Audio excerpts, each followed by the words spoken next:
Bien le bonjour, c'est Cybercafé, comme vous l'aurez peut-être déjà sans doute remarqué. Aujourd'hui, on est au Botanique, au lieu de la culture et des découvertes musicales, pour vous parler de nouvelles technologies. Alors, entre autres, webcam, lecteur CD et DVD. À ce propos, on va voir qu'une nouvelle méthode est en test actuellement pour éviter que les CD ne soient copiés. On se fera un petit match de tennis avec Gilles. On va se visionner un making-of du nouvel épisode de Myst. Et puis, on se fera une bonne dose d'art électronique. Si je dis art électronique, je dis voyons ce générique.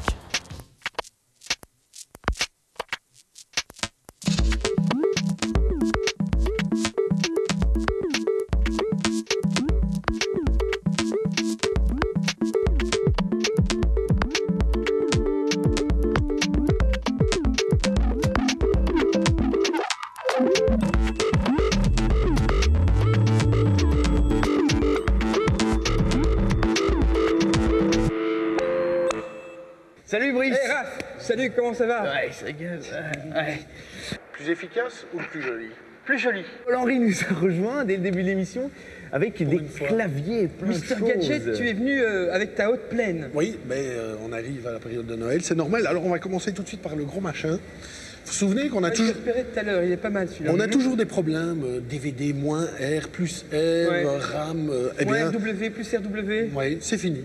Il fait tout? Il fait tout, il fait tous les formats, donc plus besoin de se poser la question. C'est pas le seul, celui-ci c'est un Yomega. Il y en a d'autres qui sortent incessamment et qui vont faire la même chose et qui permet donc de balayer toute cette guerre entre moins RW Oui, entre plus toutes ces RW, catégories. puisque ça tous simplifie les vachement formats. les choses. D'un coup d'un seul, je trouvais que ça valait quand même la peine. Et il se connecte de le comment à ton signaler. PC? Ici c'est un USB 2, D'accord. un externe, mais il existe également en IDE. Ok, je prends. D'accord.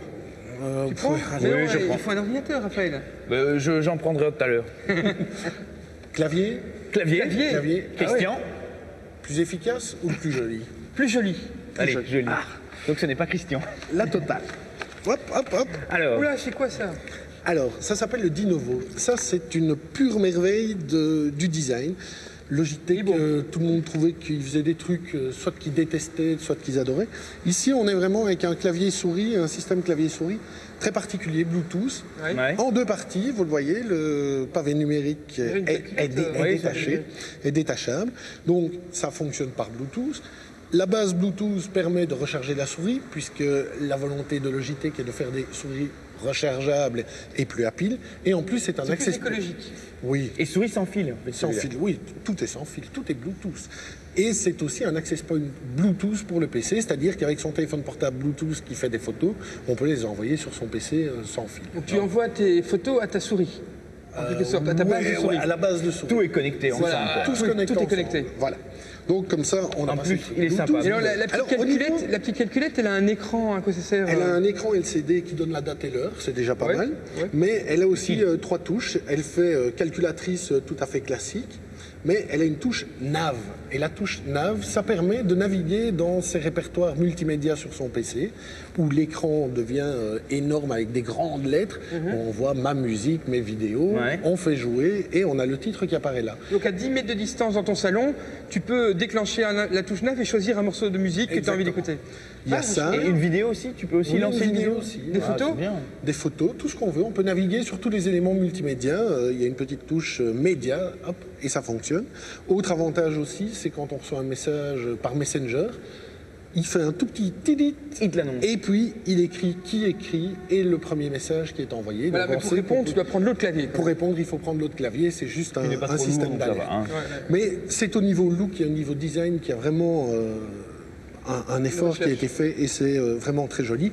Le coût, 200, un peu plus de 250 €. On peut dire que c'est la Rolls-Royce du clavier. C'est quoi. la Rolls-Royce du clavier, c'est vraiment une pure merveille, absolument interdit aux joueurs parce que le temps de réponse de Bluetooth n'est pas suffisant pour un halo ou un truc dans le genre. D'accord. Encore un autre clavier. Alors encore un autre clavier souris. Ah, celui-là, je l'ai repéré tout à l'heure parce qu'il a une particularité, c'est qu'il est en cuir. Ah ouais. Il est en cuir. Il est en c'est cuir incroyable, et ça ne s'enlève pas cette fois-ci. Ah oui. Il est intégré, on ne l'enlève pas. C'est carrément c'est- du tuning de clavier. Oui, mais ils ont fait de la souris aussi, Mais en c'est- couleur c'est- ou en cuir. C'est mieux qu'il ne s'enlève pas parce que moi j'ai l'autre et alors quand tu le prends sur les genoux, ce Oui. qui est l'intérêt d'un clavier sans fil, le bout en plastique se défait, tu vois. Ah Donc oui, c'est oui. mieux qu'il se défasse pas ici. Alors voilà. celui-là, c'est Microsoft qui le fait. grande particularité, c'est au niveau de la souris et de la roulette du clavier. C'est ce qu'ils appellent la tilt mouse, c'est-à-dire qu'on peut non seulement la faire rouler pour faire défiler le texte à la verticale, mais on peut aussi le faire de manière horizontale. Et ça, c'est très intéressant quand on utilise des feuilles Excel relativement énormes. Alors, ici, on n'est plus dans du Bluetooth, mais dans du 2.4 GHz classique habituel. Pour du gaming, c'est bon. Pour du gaming, maintenant, c'est vraiment parfait. Et la souris, elle a aussi une molette comme ça? Elle a aussi une tilt. Elle est aussi tilt. Et je pense à nos amis gauchers. Est-ce qu'il existe des souris pour gaucher? Puisque celle-là, elle est quand même assez mais pas formatée pas en clavier souris. La souris toute seule existe pour gaucher. Ah, okay. Alors, autre différence aussi par rapport à Logitech, ce sont des piles et pas des batteries rechargeables, mais durée de vie 6 mois. 6 mois avec... Et possibilité aussi de la faire fonctionner avec une seule pile.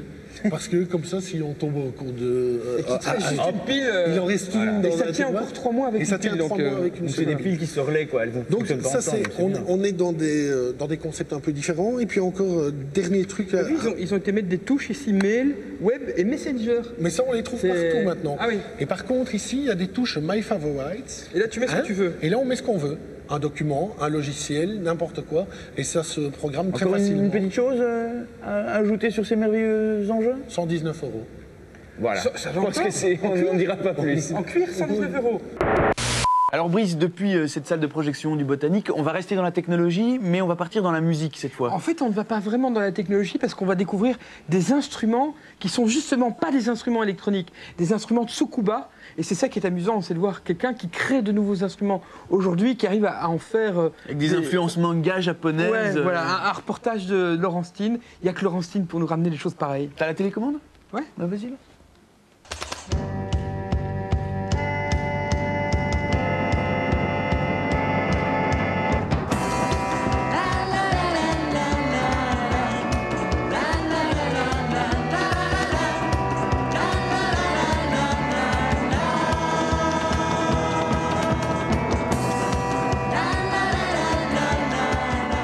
私の名前は土佐信道と言います。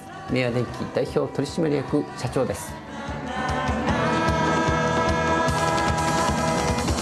明和電機 means Mei means bright, Wa means peace, and 電機 means electric. Bright, peace, electric.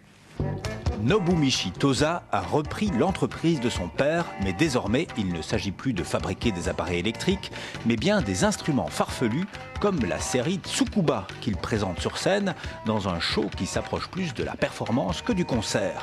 Les instruments doivent être uniquement électromécaniques, comme ce Tarater, chaussure à claquettes télécommandée à la main. Bref, une sorte de pied de nez à la musique électronique. I like mechanic music. I like machine music. But now machine music is electronic music. Electronic music is computer music. Computer music is information music. Information music is cannot touch. Only henshu. How do you say henshu? Edit, only edit. But I think music is sound. Sound is come from object. And I like machine and I like object music. Combine this Tsukuba music. Do you understand? Et voici le robot chanteur, dont les cordes vocales en caoutchouc vibrent grâce à l'air insufflé par-dessous.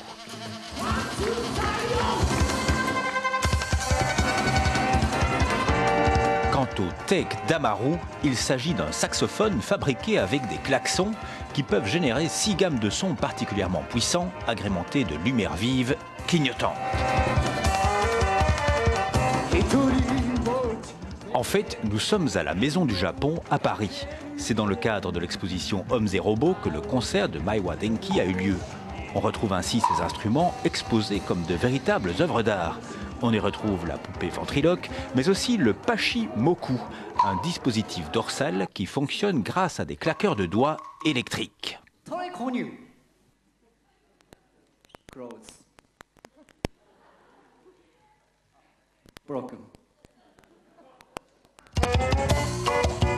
Et il n'est pas rare que ces dispositifs tombent en panne. La réparation s'effectue alors sur scène et fait partie intégrante du spectacle.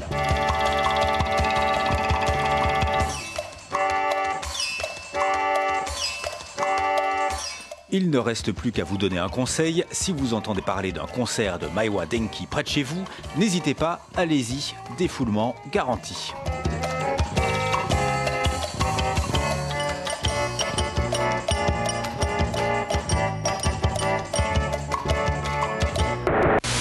À avoir pas mal de sensations en utilisant un seul coup, le coup de base. Encore en sueur, il vient juste d'enlever son serre-tête en mousse. Gilles vient nous parler d'un jeu de tennis. Encore un jeu de tennis? Oui, mais pas n'importe lequel, c'est Top Spin. C'est un jeu qu'on attendait un peu comme le Messi, celui qui allait un peu balayer tout ce qui se fait actuellement, c'est-à-dire des jeux qui sortent uniquement avec la licence Roland Garros, qui marchent parce que Justine Hénin est sur l'emballage, ou bien l'indétrônable référence en la matière, Virtua Tennis. Tu n'es pas loin, c'est aussi une référence, c'est le même principe finalement, mais c'est Virtua Tennis de Sega qui reste un petit peu l'étalon. Donc ça a été fait par une bande de Parisiens passionnés qui ont énormément joué à Virtua Tennis. Et qui étaient un peu agacés par ces jeux-là. Ces jeux-là, voilà. Oui, pas mal. Qui ont décidé donc de reprendre un peu tout ce qui a fait le succès de ces jeux-là en essayant d'amener autre chose. En commençant par Kournikova, évidemment. Oui, puisque dans ce jeu-là, il y a également des stars. Elles sont là, elles sont bien modélisées d'ailleurs, puisque le rendu photoréaliste de Top Spin sur Xbox vraiment laisse tout le monde sur place. Et à propos de Kournikova, est-ce qu'on peut changer les vêtements des joueurs Oui, on peut également changer les tenues, on peut également... Est-ce qu'on peut enlever les tenues? On ne peut pas aller jusque-là, bien sûr, mais tout ça, c'est assez classique finalement, c'est ce qu'on rencontre dans tous les jeux de tennis. Donc ici, ils ont été beaucoup plus loin que ça, simplement aussi en reprenant les principes qui ont fait le succès de Virtua Tennis, donc avec une maniabilité immédiate. Donc c'est un jeu de tennis. Ça se joue très facilement. Donc voilà, on peut très bien je peux jouer. Hop, là, voilà, tu peux très bien arriver à avoir pas mal de sensations en utilisant un seul coup, le coup de base, qui déjà fera déjà pas mal de bien s'amuser, quoi. Ouais. Sinon, il faut faire des combos en pressant des suites de touches et alors tu fais des actes un peu spéciaux. Il y a pas mal d'innovations dans Top Spin. D'abord, on va parler du mode solo, où il y a donc toute une série de coups spéciaux. Il y a également il y a une donnée qui n'avait jamais été prise en compte, c'est la donnée confiance. Donc à partir du moment où on va gagner pas mal de points d'affilée, le joueur sera en confiance, ce qui lui permettra comme ça d'être vraiment à un niveau mental assez exceptionnel. Au fur et à mesure, tu acquiers plus d'expérience, tu peux mieux jouer. Oui, jusqu'à arriver à un certain niveau de confiance qui lui permettra de risquer plus de coups. Alors quand ton joueur, comme ça, tu le travailles, tu le fais évoluer, l'intérêt évidemment c'est de pouvoir affronter d'autres joueurs. Oui, puisque d'abord l'intérêt du solo, c'est de créer son personnage, de lui donner l'apparence qu'on veut. Le solo, c'est en fait qu'on peut paramétrer le look. Tout est paramétrable. Tout est paramétrable. De la largeur si des narines, si je veux le faire moche, bossu, avec un gros nez, tout ce que je veux. Ça c'est intéressant puisqu'on a vraiment un personnage qui est personnalisé, un personnage auquel on va également donner des aptitudes, puissance, etc. Jusqu'à... Un peu comme dans un jeu de rôle en fait. Voilà, c'est vraiment, il y a pas mal de caractéristiques de là pour arriver au point d'avoir fait suffisamment ses armes que pour aller tenter son expérience sur le live. Voilà, parce que la grosse nouveauté, si j'ai bien compris, c'est qu'on peut jouer par Internet, par Xbox Live. Donc, tu joues avec des milliers de personnes. Tu peux jouer avec d'autres gens. C'est ça qui était vraiment bien, parce que nous, on nous avait promis tout ça, et on avait même du mal à y croire, et finalement, ici, ça marche vraiment très très bien. Moi, j'ai eu très peur pour ma vie sociale en voyant arriver ce Top Spin qu'on nous avait présenté chez les développeurs cet été à Paris, en voyant que c'était vraiment un truc qui allait être une belle révolution. Donc, il existe un championnat ou quoi? Il y a un championnat. L'intérêt de Top Spin en ligne, c'est qu'il est basé sur l'ATP mondial réel. C'est dire que pour l'instant, on est 12 000 à jouer. Et quand un bleu débarque et arrive à défier et battre quelqu'un qui est classé dans les 1000 premiers mondiaux, ça fait vraiment des étincelles. Ça donne lieu à toute une série de bons mots, d'encouragement ou de rire en tout genre. Puisqu'en plus, c'est très très fluide, ça marche très bien. Quand tu joues, tu peux pousser le fameux cri... Chaque fois que tu frappes la balle. En fait, ce qui est amusant, c'est qu'après chaque coup, on peut ponctuer son action d'un geste fair-play, grossier ou voire provocateur. Ce qui donne lieu... À la McEnroe, tu peux faire des trucs... On peut t'énerver sur l'arbitre, tout ça. Donc en gros, en live, c'est une vraie expérience. En solo, c'est assez réussi. Donc c'est un jeu... Là, franchement, tu as l'air emballé, je suis emballé, quoi. C'est le Messi du tennis qu'on attendait tous. Bon, je suis certain que tu vas arriver premier mondial d'ici peu. Je vais y travailler. Je te souhaite bon match. Merci. intégré à Messenger, on peut dire oh, j'ai envie de jouer aux dames ou j'ai envie de faire un OXO. Alors dites-leur des nouvelles au niveau de MSN. Tout à fait, donc il y a le nouveau MSN Messenger 6.1 qui est sorti, à ne pas confondre avec le Windows Messenger qui est d'office compris dans XP. Donc le nouveau Messenger 6.1 comprend pas mal de nouveautés, dont notamment le SMS qui est nettement mieux intégré. Donc par exemple maintenant quand tu es hors ligne, donc tes copains ne peuvent plus te contacter, peuvent aujourd'hui t'envoyer un SMS. Donc ils remplissent via MSN. Oui, donc ils remplissent le message dans MSN et toi tu le reçois, ça te coûte 25 cents et tu le reçois sur ton téléphone. Et c'est toi qui payes pour le recevoir. Voilà, mais ce qui est encore plus fort, c'est que tu peux répondre et alors le message réapparaît dans la fenêtre MSN de ton ami. Et ça met longtemps pour que le message apparaisse entre le moment où tu envoies le SMS et l'apparition? Entre 10 et 20 secondes, c'est assez rapide. Ouais, c'est rapide. Ah oui, Ouais. ça va. La deuxième nouveauté, c'est les émoticônes, où maintenant on peut personnaliser nous-mêmes les émoticônes. Donc il y avait déjà la liste bien connue des petits smileys, et donc maintenant cette liste a été mise à jour, mais on peut également mettre des petits émoticônes qu'on peut télécharger sur Internet ou créer soi-même. Est-ce qu'on peut les dessiner soi-même? Oui. Il y a un éditeur dans Non, ça y a Messenger? pas. Non. Donc, il faut utiliser un programme de... N'importe quel programme de dessin. Voilà. Et comment on les fait apparaître Oui, comment tu les fais Alors, apparaître? soit on le choisit dans la petite liste déroulante, ou alors on peut mettre un alias, donc un mot. Donc par exemple, je vais faire du tennis, et alors on a une petite balle de tennis qu'on met comme alias tennis, et alors ça va automatiquement remplacer le mot tennis par Donc, le dès petit que tu as tapé le mot émoticône. tennis, hop, tu as la petite balle qui apparaît à la place du mot. Voilà. Ah ouais. Alors, C'est-à-dire que, oui, On peut mettre plein de trucs. on peut mettre d'autres mots que tennis. tout à fait. Ah d'accord. Qui font aussi apparaître des balles Vous d'ailleurs. voulez dire choucroute par exemple? Par exemple, Non, pas de choucroute qui arrive. oui, ou par exemple Rocco. Ouais, voilà. Voilà. Alors, autre nouveauté, c'est la webcam. Donc, on peut facilement, comme c'était possible avec la voix, donc on pouvait initialiser un appel téléphonique en quelque sorte, on peut maintenant envoyer la webcam, donc Donc, tu l'image. peux faire de la vidéoconférence, Voilà. comme sur d'autres programmes qu'on avait montrés dans Cybercafé, comme iChat, etc. Voilà, tout Ça à fonctionne très bien dans MS aussi. Oui, ça fonctionne Avec très bien. la qualité de l'image est bonne? Oui, elle est assez bonne. Donc, comparé à Skype, on est quasi à la même qualité. Skype, Ah c'est oui. que le son. Hein, Oui, Skype. et là, on a quasiment la même qualité. Oui. D'accord, c'est Voilà. chouette ça. Alors, dernière nouveauté encore, c'est on peut jouer avec ses amis en ligne. Donc, on connaît les jeux qu'on peut jouer en réseau. Et là, intégré à Messenger, on peut dire oh, j'ai envie de jouer aux dames ou j'ai envie de faire un OXO avec la personne avec qui tu es en train de parler. Ah, ça me rappelle mes années d'études. Ça, c'est du grand. c'est Les du jeux grand. sont intégrés dans MSN ou ce sont des jeux qui sont ailleurs? C'est dans MSN. Donc, on clique je veux lancer, je veux jouer aux dames avec mon interlocuteur. Ça ouvre une petite fenêtre à côté et la partie. Est-ce qu'il y a le est partie. backgammon dans les jeux? Pas pour l'instant, je crois. Ah, tu peux dommage. peut-être insérer Je une suis un nouveauté. full hein. backgammon, ouais. Voilà, c'est tout pour. Et alors, j'ai lu aussi qu'il y avait apparemment moyen de personnaliser les images de fond. Voilà, donc. Et alors, en plus, tu pouvais échanger des photos entre deux utilisateurs MSN. Voilà, donc on peut mettre une image comme fond d'écran et alors on peut également l'envoyer à son interlocuteur. Dire ah tiens j'ai vraiment un chouette fond, on peut l'envoyer à son ami. On peut mettre n'importe quoi comme photo. Également. D'accord. Bon, moi je vais réfléchir à la petite icône qui ira avec le mot Brice. Je vais réfléchir à un truc. Grosse icône. Une espèce de bouillonnement culturel, musical et émotionnel. Alors Jean-Marc nous a rejoint. Jean-Marc qui est notre monsieur tourné-monté. Voilà, Jean-Marc Panis, bien tourné, Sacrément monté. sacrément monté. Donc le tourné-monté, c'est quoi? Oui. C'est un reportage qui est tourné en fait sur le vif Voilà. comme ça, Donc c'est un et qui truc n'est que pas manipulé, un truc que Jean-Marc a inventé. je pars Ouais. dans un endroit avec ma caméra, je filme un peu mon film de vacances du moment, je reviens, je ne monte surtout pas, donc C'est du il y a brut. du flou et tout Voilà, ça. donc c'est tourné On sans diffuse. parachute, on dit. Voilà, sans filet, on y va. On y va, et là tu as tu donc fais là, une je petite suis- expérience de vol. Voilà, j'ai été voir au Théâtre Marny, expérience de vol numéro 5.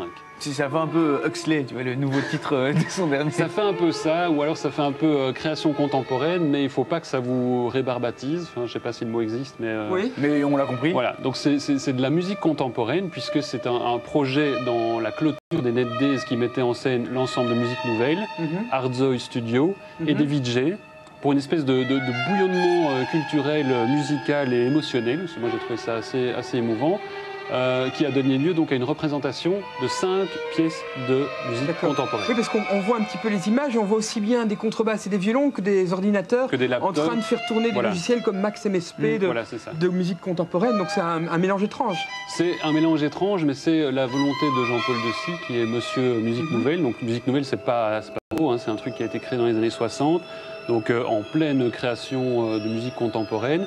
Et Jean-Paul Dessy, depuis qu'il est à la tête de Musique Nouvelle, a pour obsession de dépoussiérer ce qu'on peut imaginer comme fantasme au niveau de la musique contemporaine. De rendre la musique contemporaine, on va dire. Finalement, c'est des gens qui font la musique aujourd'hui. Donc c'est pour ça qu'il a, avec son ensemble Musique Nouvelle, collaboré par exemple avec des gens comme Anne Pierlet ou Tindersticks dans le cadre de concerts vraiment rock. Et là, avec Artzoid et avec les VJ, il nous a fait une espèce de concert transversal, on va dire. Multitâche. Mais Jean-Marc, que voilà un instrument étrange, on dirait des manettes de réalité virtuelle ou... Oui, c'est vrai que ça ressemble un petit peu à Ripley dans Alien quand elle est au volant de son robot Clark. Voilà. En fait, ça s'appelle un méta... Dans Matrix 3, ils ont aussi des... Ils ont des bazars comme ça, oui. Enfin, c'est un peu réducteur, mais c'est un méta-instrument, enfin c'est ce qu'appelle un méta-instrument, c'est-à-dire que le musicien se place aux commandes de cette chose, aux manettes tellement... Fascinantes, surprenantes, étranges. Et grâce à cette espèce d'objet, donc le gars il a des pédales et il a deux espèces de leviers dans les mains qui vont dans les trois dimensions. C'est un contrôleur tridimensionnel voilà, en quelque sorte. Ça lui permet de pousser 24 commandes qui lui permet de faire à la fois du son mais aussi de l'image. Donc il est à la fois maître des sons qu'il envoie et qui sont restitués dans l'espace au milieu de tous les sons de l'ensemble à cordes de Musique Nouvelle, mais aussi il gère la projection qui se trouve derrière. En quelque sorte, il devient DJ, puisqu'il est DJ et VJ en même temps. Voilà, une espèce de VJ multitâche. Et, le Rémi Brica moderne. On peut dire ça aussi. Mais par-delà, je veux dire, l'aspect éventuellement rigolo ou technique, parce que c'est vrai que c'est assez impressionnant de voir ce gars à l'œuvre. Oui, mais il est dans le noir, c'est pas... Il est dans le noir, mais on peut quand même... Les trois quarts des gens dans la salle étaient quand même les yeux rivés sur lui et sur les images qu'il projetait.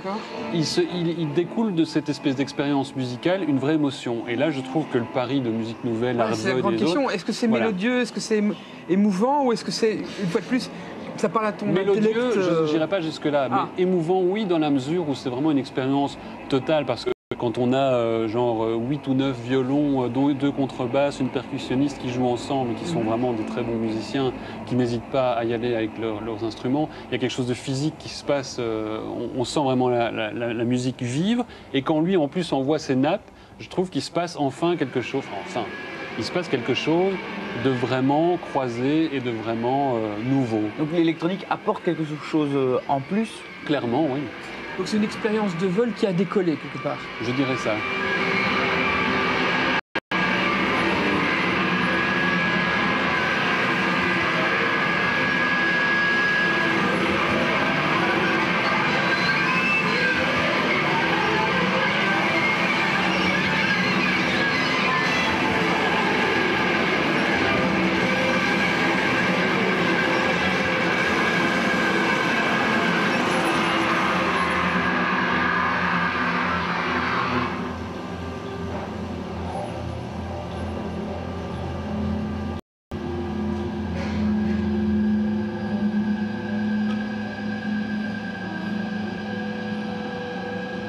Et Ricardo dans tout ça? Ricardo, il était là, Ricardo Nova. Innovateur. Novateur, il était là, on était au cinéma Nova, donc tout ça se tient, tout est dans tout, Brice finalement. Et donc il était l'auteur, enfin il est toujours l'auteur de cette pièce qui s'appelle Eleven, mis en image par d'autres Italiens qui sont des gens d'Autolab, qui est un collectif de VJ. Voilà, donc moi je voulais juste vous faire part de mon enthousiasme face à ces expériences de vol numéro 5, qui selon moi sont une réussite parce que j'ai vraiment été ému alors que je suis parti, pas avec des pieds de plomb, mais je me disais bon, musique contemporaine, on a l'habitude. On peut dire aussi qu'on peut acheter en CD les expériences de vol de 1 à 4, la 5 probablement pas encore, mais les 1 à 4, la 4 va bientôt sortir. Et d'ailleurs il y a un site Musique Nouvelle, www.musiquenouvelle au pluriel tout attaché.com. N'hésitez pas à aller voir, comme ça vous serez les heureux spectateurs des expériences de vol. Puis il faut s'ouvrir à la musique contemporaine, il ne faut pas la laisser... Voilà, il faut qu'elle s'intègre avec les autres tendances musicales et qu'elle redevienne contemporaine, voilà, tout simplement. Merci Jean-Marc. On se retrouve après la publicité avec le making-of de Ourou. Ourou Raphaël, qui est donc le 4e épisode de Myst, le jeu préféré de notre éditeur Laurent Jadot. Un chef-d'œuvre parce que cette fois-ci, il est totalement en 3D. On aura un making-of, des images exclusives, cybercafé à ne pas rater. D'autres jeux et des nouveautés dans le monde du CD. Que la force soit avec vous. Rechargez-vous avec Memorex. On part en Corse. Non, en Italie, c'est plus romantique. Allez, on fait une pause.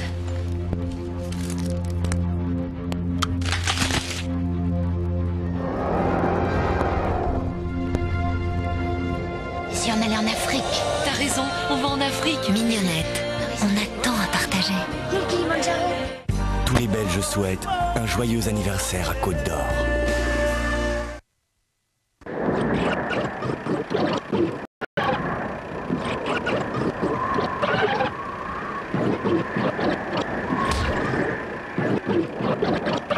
Midas, l'entretien sans souci. Laurent Voulzy, le double best-of. Marie Galland, on a tous dans le cœur On a tous dans le cœur quelque chose de Laurent Voulzy. changer les âmes, changer les cœurs. Laurent Voulzy, le double best-of, 30 titres, 30 tubes. Tout au fond d'elle, notre petite fille est une grande gourmande. Et si sa nature prend le dessus, les taches s'incrustent au plus profond des fibres. Mais pas assez profondément pour le nouveau Persil Gel au pouvoir nettoyant surpuissant. Le gel pénètre plus que jamais au cœur des taches, pour une nouvelle propreté au plus profond des fibres. Le nouveau Persil Gel au pouvoir nettoyant surpuissant. La propreté au cœur des fibres. Persil Color Gel est aussi amélioré pour une propreté parfaite et des couleurs éclatantes.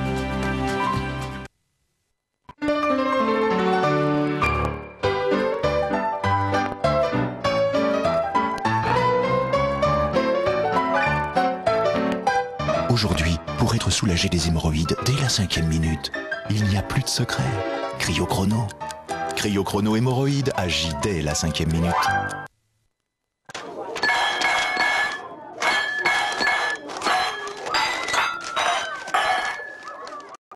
Ouvert ce dimanche.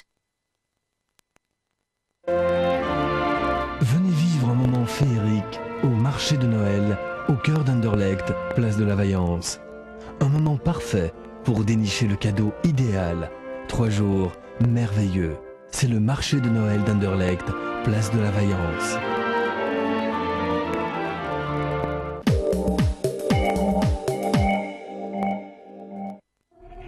Que la force soit avec vous.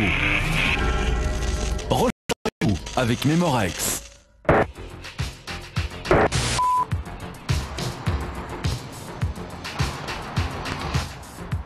Alors on est de retour et Brice avec un petit site belge sympa, avec une bonne idée. Ouais, c'est ça, avec une bonne idée.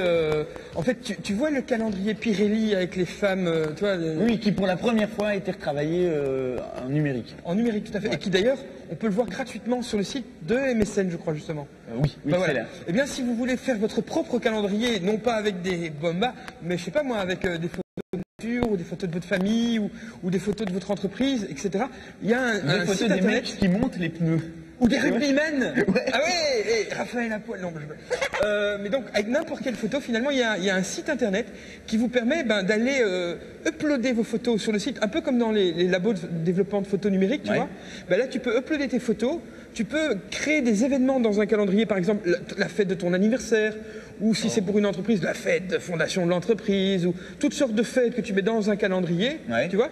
Et puis, tu peux demander ce calendrier qui va être imprimé pour toi numériquement. Donc tu peux personnaliser un calendrier en fait. Exactement. Tu crées de toutes pièces un calendrier qui va être imprimé. Tu peux demander un exemplaire ou 50 exemplaires et on te le livre à domicile imprimé. C'est un vrai calendrier voilà, que tu peux offrir pour Noël. Voilà. Donc on pourrait faire un calendrier de toute l'équipe de Cybercafé. Ah, c'est une idée géniale. Ah ben on va le faire. C'est une très bonne idée. Chacun prend un mois. Moi je te vois bien au mois d'avril. Pourquoi? Parce que tu fais plein de petites blagues comme ça le mois d'avril. Non, le mois de février c'est mon anniversaire. Ah février. Attends, moi je prendrai septembre. Bref, ça s'appelle netprint.be et ça coûte un calendrier, si tu veux juste un exemplaire, ça coûte 24 €, mais si tu en prends 50 pour faire un cadeau d'entreprise par exemple, ça descend à 10 € et je trouve que c'est une bonne idée, imprimer du sur-mesure. Donc apprêtez-vous à voir des calendriers Cybercafé bientôt. On est de retour avec Yves qui est venu avec un making-of. Oui, le making-of de Oru, le 4e épisode de la série mythique des Myst. Myst Monde? Non, Mystère et Boule de Gomme. Donc, série des Myst, ce sont des jeux d'aventure, d'exploration. Les premiers à nous avoir fait découvrir les petits jeux de solutionner des énigmes, des mécanismes. Donc c'était il y a 10 ans et aujourd'hui on revient avec ce nouvel épisode qui propose pas mal de nouveautés qu'on va pouvoir découvrir dans le making-of. Donc on commence par regarder un petit making-of dans lequel on va faire connaissance avec les frères Miller, ces deux frères fanatiques qui ont créé ce jeu, des passionnés, et puis après on teste le jeu. Le concept de Uru consistait à refaire tout ce que nous avons toujours fait, mais mieux. À Cyan Worlds, nous nous efforçons depuis toujours de créer des mondes de plus en plus réalistes, de concevoir des lieux intéressants à explorer. Et Uru représente la dernière évolution de ce que nous avons toujours voulu faire.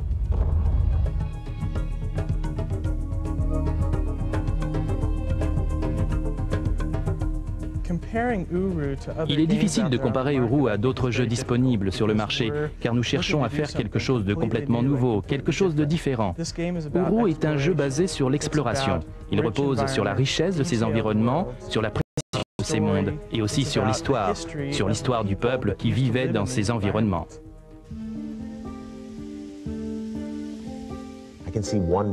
Il m'arrive de voir une photo dans le magazine National Geographic. Si cette photo me fascine, elle devient alors la petite graine qui fera fleurir un âge entier, que l'on pourra alors explorer. Il suffit d'un tout petit élément pour développer quelque chose de bien plus grand. Ainsi, on ne sait jamais où on trouvera l'inspiration. Elle peut venir d'un visuel dans un magazine, d'un concept scientifique ou même d'un de vacances dans un lieu exotique. Au début de ce projet, la plupart d'entre nous sont partis visiter les cavernes de Carlsbad dans le sud. Nous avons ainsi pu admirer la beauté de ces cavernes et jouir du plaisir de l'exploration. C'est un endroit vraiment incroyable. Nous avons donc gardé cette image à l'esprit et, de retour à la maison, nous l'avons intégrée au produit pour créer les cavernes de Dunny.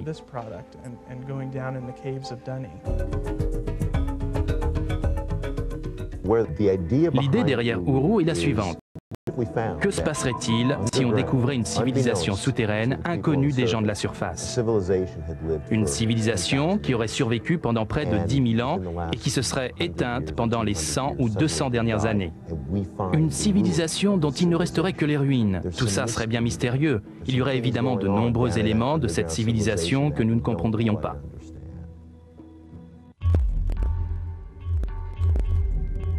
Nous avons deux méthodes principales pour créer des énigmes. Soit nous créons d'abord le monde, puis ce monde nous inspire pour créer des concepts et un environnement graphique, où nous recueillons directement des suggestions des testeurs et des joueurs. Il nous arrive par exemple de remarquer que les joueurs cherchent une énigme dans tel ou tel endroit. Nous profitons alors de leurs suggestions et nous ajoutons quelque chose dans cet endroit. Dans tous les cas, nous commençons par organiser une session de brainstorming où tout le monde propose des suggestions d'énigmes, puis nous éliminons les plus mauvaises ou les plus tordues. Au début, la plupart de nos énigmes sont trop complexes. Les testeurs les mettent en pratique, puis ils se plaignent. Ensuite, on retravaille un peu l'énigme, on donne un peu plus de temps aux joueurs pour faire quelque chose. Un peu plus d'informations, on ajoute des indices ici et là. Bref, nous adaptons la difficulté de nos énigmes au fur et à mesure des suggestions des joueurs. Nous accordons une importance toute particulière au début du jeu. Nous voulons qu'il soit très accessible. Nous voulons enseigner aux joueurs un certain nombre de choses à propos de Uru, à propos de ce monde qu'ils découvrent. En particulier, tout ce qui concerne la navigation et les interactions avec le monde. Ainsi, les événements attirent le joueur. Mais une fois cette période d'apprentissage passée, nous essayons de corser un peu l'affaire.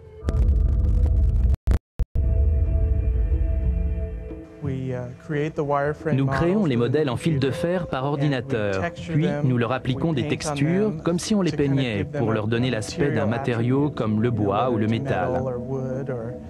Puis nous travaillons l'éclairage de la scène.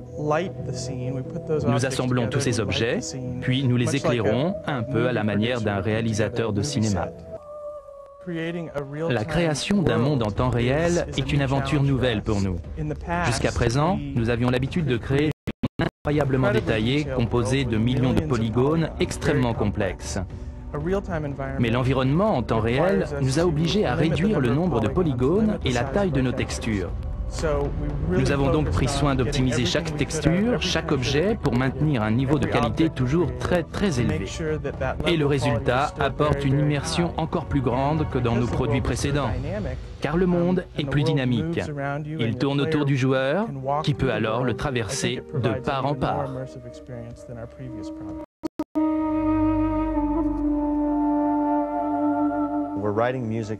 Nous écrivons une musique pour une culture antique, une culture qui n'existe plus, un monde perdu en quelque sorte. Nous avons donc dû créer une sorte de palette, une palette cohérente. The deep city breathes Je crois que la musique est fondamentale dans la série Myst. Elle consolide la sensation d'immersion du jeu. Elle permet d'instaurer, ou plutôt de suggérer une certaine forme de mystère, ou l'idée d'une histoire cachée derrière quelque chose. Nous avons implémenté une prise en charge complète des standards EAX3. Le son est en 3D, il y a de la réverbération, et nous avons différentes régions qui se fondent l'une avec l'autre, donnant ainsi l'impression que l'on traverse un endroit pour arriver dans un autre. Ainsi, lorsque l'avatar du joueur se déplace dans le monde, le son se déplace avec lui. Lorsqu'il pivote sur lui-même, le son tourne aussi. Lorsqu'il passe de l'autre côté d'un mur, nous avons recréé l'étouffement du son.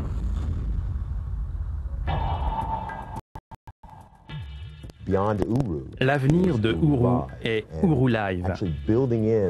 Nous avons donc conçu la possibilité de passer très naturellement d'une merveilleuse expérience en solo à un monde persistant abritant d'autres joueurs qui prolongent indéfiniment le jeu.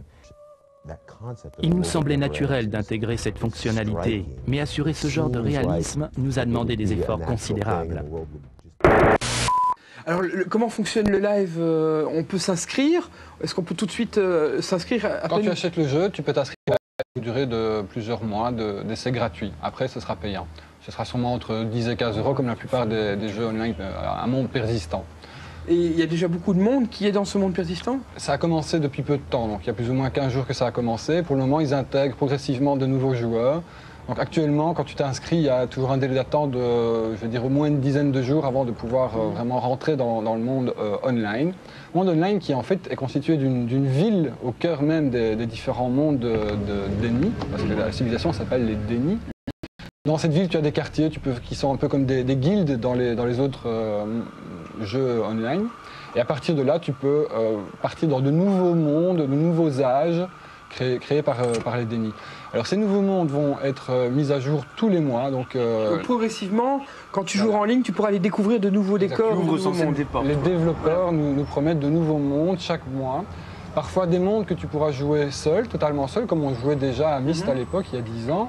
Mais aussi des mondes où justement les différents mécanismes sont pour favoriser une coopération entre les joueurs. Où tu devras échanger des informations pour pouvoir résoudre des informations ou simplement physiquement faire en sorte que l'un appuie sur un bouton pendant que tu appuies sur Parce que là quand tu vas te balader dans l'univers et voir quelqu'un d'autre qui s'y balade, tu peux communiquer avec lui? Tu peux tout à fait communiquer avec lui. Dans le jeu, tu ne dois pas communiquer après par mail avec le gars? Non, il y a un outil, le kit, qui est intégré au jeu, c'est un peu le palme de cette civilisation, qui te permet à la fois de communiquer pour le moment uniquement par écrit, mais bientôt verbalement aussi. Oui. Ah, ouais. Alors là, il y a un truc qui est aussi particulier par rapport à Myst. On n'a pas de vue subjective, on voit son personnage. C'est ça. En fait, tout ça, c'est dû au fait que le jeu est passé maintenant en 3D temps réel. Ouais. Alors qu'avant, on avait plutôt comme des diapositives lesquelles on passait en naviguant avec la souris. Donc aujourd'hui, non seulement le jeu est en 3D temps réel et donc favorise en quelque sorte l'immersion parce que tu es complètement dans le monde, c'est encore mieux à ce niveau-là. Mais en plus, il a introduit quelques petites difficultés qu'il a fallu gérer, comme notamment la navigabilité, enfin, la navigation, c'est-à-dire le déplacement, la façon dont tu meutes ton personnage dans l'environnement. C'est assez bien géré parce que tu peux à la fois le diriger à la souris ou au clavier, ou l'un et l'autre. Au final, donc, Uru est un jeu qui bouleverse un petit peu les règles jusque-là établies dans le monde de Myst, mais qui arrive quand même à ne pas trahir du tout le concept de la série.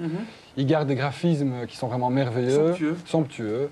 La musique tout aussi planante. Ici, nous avons Peter Gabriel qui a participé à la bande originale. La mécanique de jeu, les énigmes? La mécanique, les énigmes qui sont toujours aussi variées, de la plus simple à la plus tordue. Et le plaisir de l'exploration, de la découverte de ces mondes merveilleux, oniriques, qui vraiment est vraiment le moteur, ce qui nous accroche à persévérer, à continuer plus loin, c'est vraiment la découverte. Et en plus, on n'est plus tout seul. Enfin, il y a d'autres personnes dans les univers de Myst. Donc si vous voulez retrouver Yves, vous savez dans quel monde vous dirigez. Avec justement ce micro plus, on pourra vraiment cadenasser les marchés. Alors qu'est-ce que j'apprends? Les amis, j'apprends que MC Solar sert de cobaye. Oui, il va servir de cobaye pour une opération entre Warner Music, MP Online, qui est le plus important presseur d'indépendants en France, et Microsoft.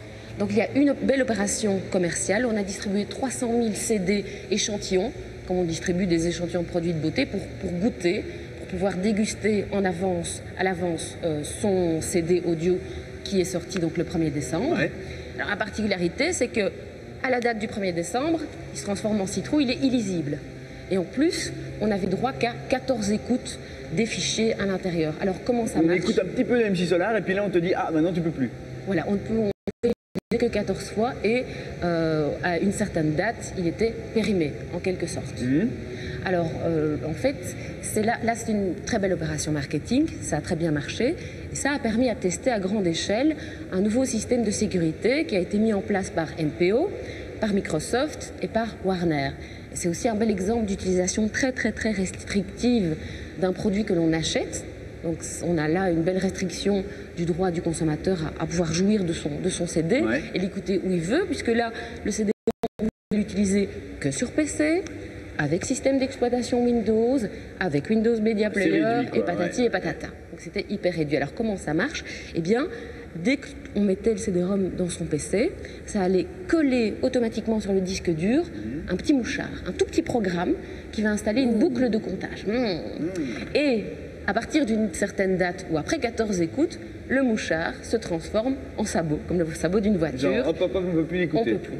Ça devient illisible. Donc c'est pour pas ce CD. Voilà. Donc voilà, je me pose une question. Pourquoi on a choisi MC Solar? Parce que personne n'a envie de le copier. C'est vrai que la vie est belle, il faut aimer, mais bon. Voilà, c'est Claude. Oui, bref. Et donc ça relance le débat sur la directive européenne qui devrait, Jacques, passer en janvier 2004. En fait, il y a eu une directive européenne sur le droit d'auteur, donc qui protège en fait le droit d'auteur et qui avait prévu qu'on ne pouvait pas lutter contre les systèmes d'encryption, les systèmes anti-piraterie. Et en fait, maintenant, il y a une deuxième directive qui est en discussion, très contestée d'ailleurs, qui va permettre de renforcer la lutte contre tous les mécanismes anti-copie et anti-piraterie, avec des choses relativement difficiles, par exemple, le fait qu'on peut déjà aller saisir des trucs avant même que le procès n'ait lieu. En disant là, je crois qu'ils sont en train de faire quelque chose, donc il y a des initiatives préalables qui doivent être faites. Anticiper le truc. Anticiper. Le fait aussi qu'on pourra utiliser avec ces fameux RFID, donc qui sont des petits tags, qui sont des micropuces qu'on pourra mettre sur les disques, mais aussi sur les vêtements et sur plein d'autres choses. On pourra par exemple limiter les marchés en disant tiens, ce disque-là, je veux le vendre qu'aux États-Unis. Et donc il ne sera pas lisible en dehors. C'est comme les DVD déjà alors? C'est un peu comme les DVD, mais l'avantage maintenant c'est que avec justement ces micropuces, on pourra vraiment cadenasser les marchés.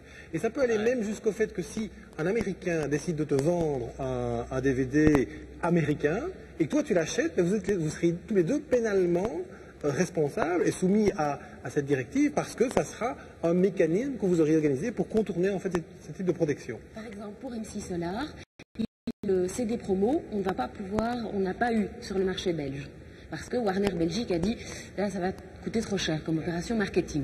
Alors, c'était que sur le marché français alors? Voilà, c'est ça. Donc Claude et son manager ont dit, ça, vous ne voulez pas faire l'opération marketing et en plus vous n'avez pas voulu distribuer le single Inch'Allah, vous avez dû l'importer. Eh bien, on a décidé que le dernier album d'MC Solar ne serait pas disponible, on ne va pas vous le fournir, on ne va pas vous l'apporter. Donc si vous le voulez, si les Belges veulent l'acheter, ils vont devoir le faire en import. C'est une très bonne opération marketing tout ça. France, oui. Donc ils pourraient très bien utiliser les RFID, coller des petites micropuces sur les CD et faire en sorte que moi qui l'achète et qui l'importe, je le mette dans mon lecteur et que ce soit illisible. Oui, on peut commencer à recadenasser les marchés en fait. Et donc c'est pour ça qu'un certain nombre de personnes sont assez en défaveur de ces directives parce qu'en fait ça va aller relativement loin dans la protection de la diffusion des œuvres et donc être beaucoup moins ouvert que ce que le marché, par exemple le marché d'Internet est pour le moment. Donc il y a cette directive qui est très contestée. Elle a déjà été reportée plusieurs fois, elle était prévue en décembre, elle sera probablement reportée de nouveau en janvier.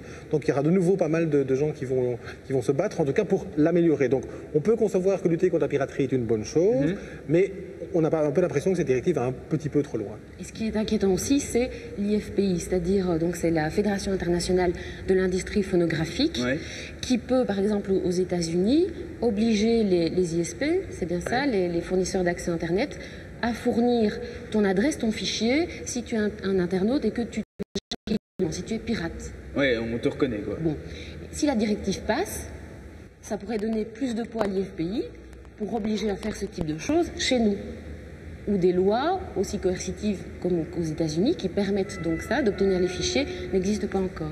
En gros, le débat sur la copie des CD reste ouvert et est loin d'être terminé. Je crois que si tu as le pion en réel, tu peux lui mettre une capote. Alors Brice, j'imagine que tu sais que le 1er décembre, c'était la journée mondiale contre le sida. Bien sûr, on ne pouvait pas y échapper, c'est dans tous les médias. Et puis il y avait le site 4666 dont on avait parlé avec le grand concert, donc voilà. Et vous avez été nombreux à participer à cette journée, et c'est bien. Et MSF, sur son site msf.be, a créé un jeu en flash, qui est un jeu un peu comme un jeu de loi, auquel tu dois répondre à des questions sur le sida. Et alors, tu as 12 questions. En fait, tu joues tout seul ou tu joues tout seul? Ouais, tu cliques sur les dés se lancent. Alors là, tu as ton petit bonhomme, ton petit pion, qui est un petit bonhomme qui sautille sur les... ils auraient dû mettre une petite capote, non? Non, oui, c'est un peu... Je crois que si tu mettre une capote, à mon avis.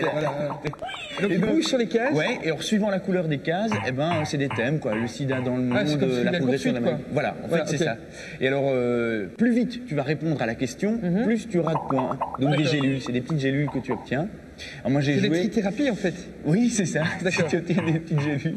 Moi j'ai fait 97. 97%. Alors je peux te poser une colle, Raphaël. Oui, mais 97 pas pour cent, 97 points. Le plus haut est à 160, un truc comme ça. 160. Et qu'est-ce que tu as appris, je sais pas moi, il y a combien de malades du sida en Afrique? 6 millions de... Bien, Raphaël. Et combien en Europe? 40 000. Bah c'est juste. C'est vrai? Ouais, et combien il y a d'habitants en Europe?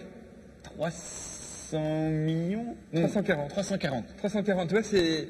Et combien il y en a en Afrique? Quoi, de malades? Non, d'habitants. Je sais pas ça.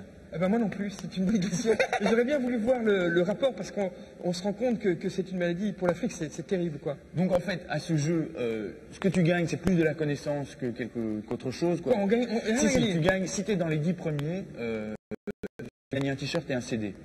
Mais bon, c'est pas ça l'important. Non, le but c'est d'apprendre.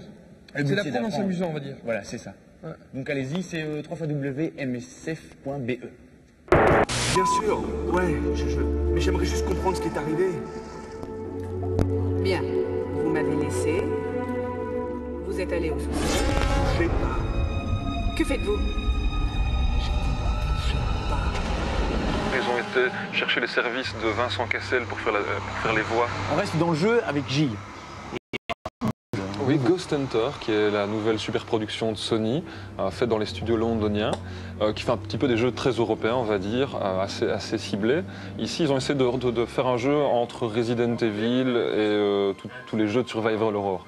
Donc Il y avait un jeu de Mario où avec son aspirateur il attrapait des fantômes. Oui. Ouais. Là c'est un peu le même principe sauf que tu leur tires dessus quoi. Oui, à part qu'ici on n'est pas vraiment dans l'univers gentil et tout, c'est un univers réaliste. C'est assez cinématographique pour la mise en scène. D'ailleurs, ils ont été chercher les services pour faire les voix de Lazarus Jones, le personnage principal. Oui. Donc, ce qui est assez exceptionnel pour un jeu, puisque ça fait vraiment plaisir d'avoir vraiment un jeu d'acteur, et ça, c'est suffisamment rare et bien joué pour le souligner. Donc, ce qu'il faut dire, en tout cas, par rapport à Ghost Hunter, en gros, c'est un truc à la Ghostbuster. C'est Lazarus Jones, c'est un flic qui débarque avec sa coéquipière dans une ancienne école où il y a eu des événements paranormaux inexpliqués. Il va simplement enquêter et, de fil en aiguille, il va se retrouver affublé de toute une panoplie de Ghostbusters pour voilà, donc il retrouve des... Et comment il les bute? Il tire dessus avec des balles? Au début, il se rend compte que les balles ne vont pas, tout ça est scénarisé, et on lui donne, il rencontre un ordinateur qui est la mémoire d'un ancien chasseur de fantômes qui lui explique comment ça se passe, et donc il découvre petit à petit comment contrer cette menace dans cette fameuse école désaffectée. En tout cas, ce qui a l'air incroyable dans ce jeu, c'est la galerie de monstres qui sont tous plus laids les uns que les autres. Oui, et surtout, vraiment le gros point fort du jeu, c'est la réalisation, puisque les studios londoniens sont vraiment experts en la matière, donc c'est un jeu très foutu. Graphiquement, on en prend quand même pas mal. Oui, déjà, s'il place la voix de Vincent Cassel dessus, il place la barre déjà très haut. Graphiquement, tout le reste, ça suit? Graphiquement, c'est vraiment ça. Malheureusement, au niveau de la jouabilité, il y a un petit manque. Je veux dire, on n'est pas directement séduit par l'univers. C'est pas vrai, ça fait pas vraiment peur, soit comme on nous l'avait promis, même si c'est pas vraiment le but, mais c'est un peu moyen. Ouais, c'est gentiment horreur, quoi. C'est un bon jeu, mais ça veut dire plutôt un jeu pour les amateurs de PlayStation 2. Disons qu'on ne rentre pas dans un univers. Non, c'est pas un truc. En tout cas, on n'est pas happé par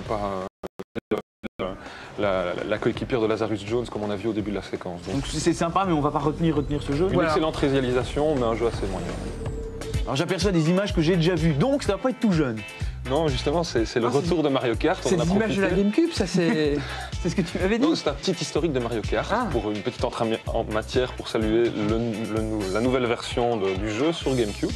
Donc petit rappel, hein, tout le monde connaît un peu Mario Kart parce que ça reprend un principe assez basique.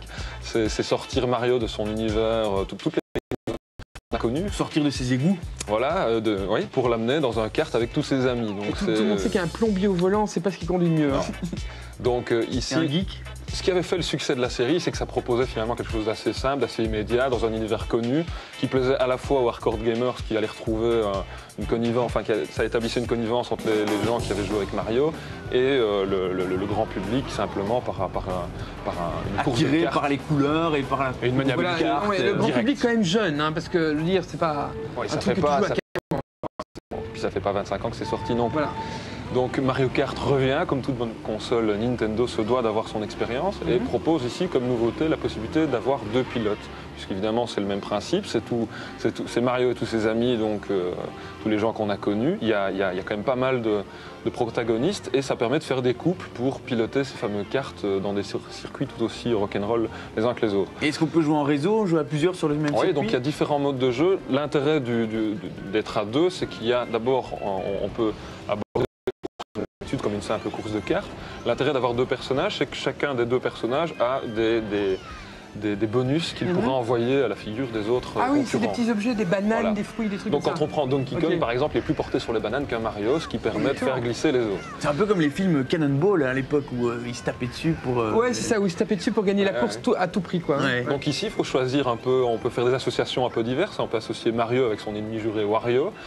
C'est toi qui choisis ton partenaire. Voilà, on crée d'abord son alliance et on a l'occasion donc de taper ces courses. Voilà. Donc on peut dire qu'il y a quand même quelques innovations, la technique suit, hein, bien sûr, et ça donne encore une fois de plus un nouveau Mario Kart dans la grande tradition des jeux Nintendo. C'est le Mario Kart qu'il faut si vous avez une GameCube. Ouais, la seule petite déception, c'est que ce n'est pas jouable online, puisque Nintendo ne fait pas du online maison, le laisse aux développeurs tiers. On peut néanmoins y jouer en multijoueur jusqu'à 16, si je ne dis pas de bêtises, en reliant pas mal, console. C'est déjà pas mal, mais il faut se ramener tous avec 16 télé et 16 consoles. Avec l'adaptateur réseau. Voilà. C'est là aussi où Mario Kart prend tout son sens, c'est à plusieurs, un jeu convivial, immédiat, direct. Bon, Brice, tu l'as deviné, c'est la fin de l'émission. Et oui, les meilleures choses ont une fin, Cybercafé y compris. On était au Botanique, mais il nous reste encore une petite séquence, je sais que vous l'aimez beaucoup. C'est la séquence des cadeaux et cette semaine, c'est franchement un déferlement de cadeaux. Et on arrive après de Noël. Et en plus, on arrive près de Noël, donc si vous n'avez pas les moyens de jouer à Cybercafé, ça vous fera faire des économies. Alors on commence par des cadeaux Super Mario Kart Double Dash. Voilà, et là on a 3 cadeaux. Le poster original dédicacé avec ses petits doigts par le créateur du jeu, Shigeru Miyamoto. Shigeru, là, c'est Garou Miyamoto. Voilà, exactement. Ouais. En plus de ça, nous aurons 3 exemplaires, Raphaël. 3 exemplaires si vous avez déjà une GameCube, 3 exemplaires du jeu à gagner. Voilà. Et en plus de ça, si vous n'avez pas de GameCube, eh bien, comment on a pensé à vous. Et oui, on a pensé à vous. Vous aurez carrément la GameCube avec le jeu. Donc impossible de ne pas jouer à ce jeu. Il n'est pas sur Miyamoto, il est sur son carte. Voilà, un mot de passe pour gagner l'un de ces 3 prix. Le mot de passe Orchidée, puisque nous sommes au Botanique. Bien sûr. On va faire dans les noms de fleurs. Alors encore des cadeaux. Oui, alors ça c'est le Fujifilm Digital Q1.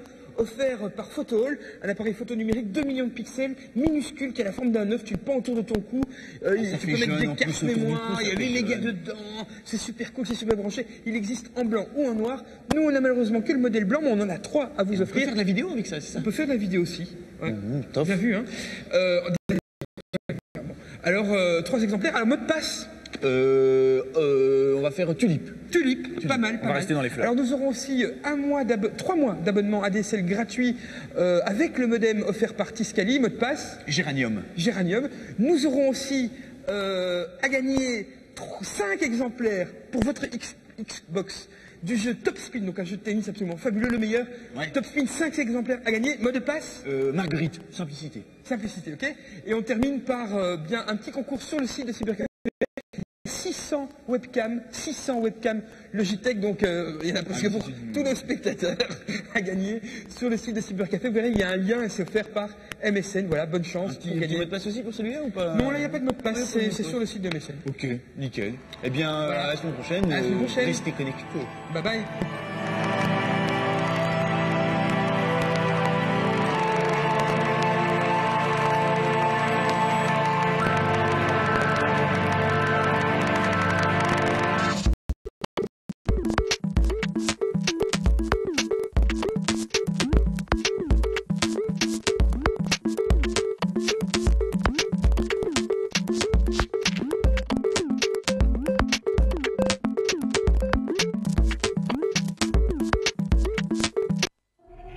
Que la force soit avec vous.